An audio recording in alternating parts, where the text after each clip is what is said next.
కాకినాడలో graduate MLC ఎన్నికల నేపథ్యంలో పీడీఎఫ్, యూటీఎఫ్ను విమర్శిస్తూ మాజీ ఎంపీ హర్షకుమార్ చేసిన వ్యాఖ్యలను ఉభయ గోదావరి జిల్లాలో గ్రాడ్యుయేట్ ఎమ్మెల్సీ ఇల్లా వెంకటేశ్వరరావు తీవ్రంగా ఖండించారు.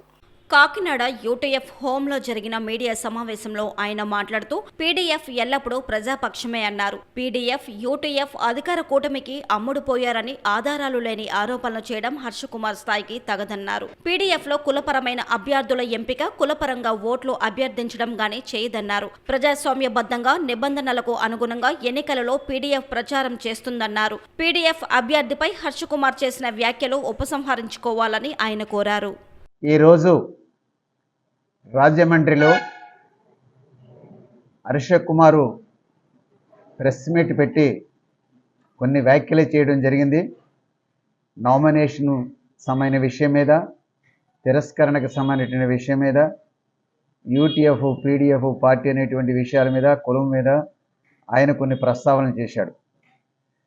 ఆధారరహితమైనటువంటి ఆరోపణలతోటి ఆయన చేసినటువంటి వ్యాఖ్యలని పీడీఎఫ్ పక్షాన ఖండిస్తూ ఉన్నాం.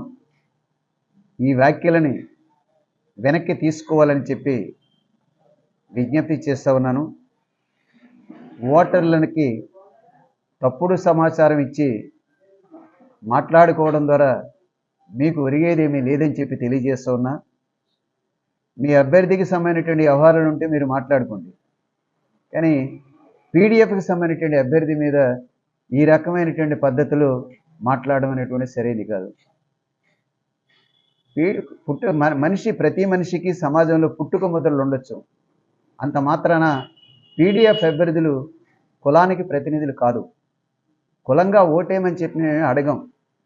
మేము ఒక డెమోక్రటిక్గా దశాబ్దాల తరబడి వివిధ ప్రజా సంఘాల్లో పనిచేస్తూ ప్రజల సమస్యలకి పరిష్కారం చేసేటువంటి పని చేస్తున్నాం. ఎవరు అధికారంగా ఉంటే ఆ రాజకీయ పార్టీల మీద పోరాడుతూ ఉన్నాం. అందువల్ల మాది పార్టీ రాజకీయాలు కాదు, ప్రజాపక్ష రాజకీయాలని చెప్పి చెప్పదలిచింది.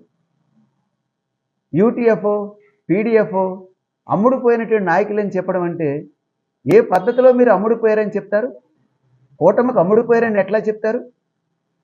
ఈ 2007 నుంచి పీడీఎఫ్ అభ్యర్థులందరూ పాలకపక్షం ఎవరైతేనేమి మీ ప్రజా వ్యతిరేక విధానాలన్నింటినీ inside council, outside council ఆ రకంగా విమర్శిస్తూ వచ్చింది, వాళ్ళకి వ్యతిరేకంగా పోరాటం చేస్తూ వచ్చింది. పీడీఎఫ్ అమ్ముడుపోవడం ఏంటి? అమ్ముడుపోయినట్లు మీరు ఎట్లా ప్రకటన చేస్తారు?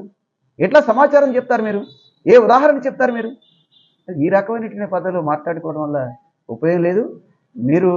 మీరు నిజాయితీగా ఈ వ్యాఖ్యల్ని వెనక్కి తీసుకోవాలని చెప్పి మేము చెప్తా ఉన్నాం. అందువల్ల ఎలాంటి తప్పుడు సమాచారం ఇవ్వడం ద్వారా మీకేం ఒరిగేటువంటి వ్యవహారం లేదని చెప్పి అదేదో నామినేషన్ ప్రక్రియలో చెక్ చేసేటప్పుడు అవన్నీ చాలా కన్ఫర్మ్గా అన్నీ బాగున్నాయని చెప్పి వాళ్ళు చెక్ లిస్ట్ చేసి ఇవ్వడం జరిగింది.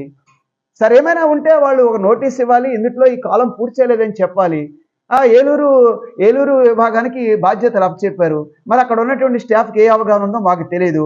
వాళ్ళన్నీ చూశారు, అంతా బాగుందని చెప్పారు. కానీ చివరి సమయంలో పలానా చోట ఒక కాలంలో రాఘవులకు సంబంధించి అది ఫిల్ చేయలేదని చెప్పారు. రైట్, ఓకే, మీ యొక్క ఎన్నికల నిబంధనల మేరకే దానికి సంబంధించినటువంటి రీసబ్మిషన్ చేస్తామని చెప్పాం.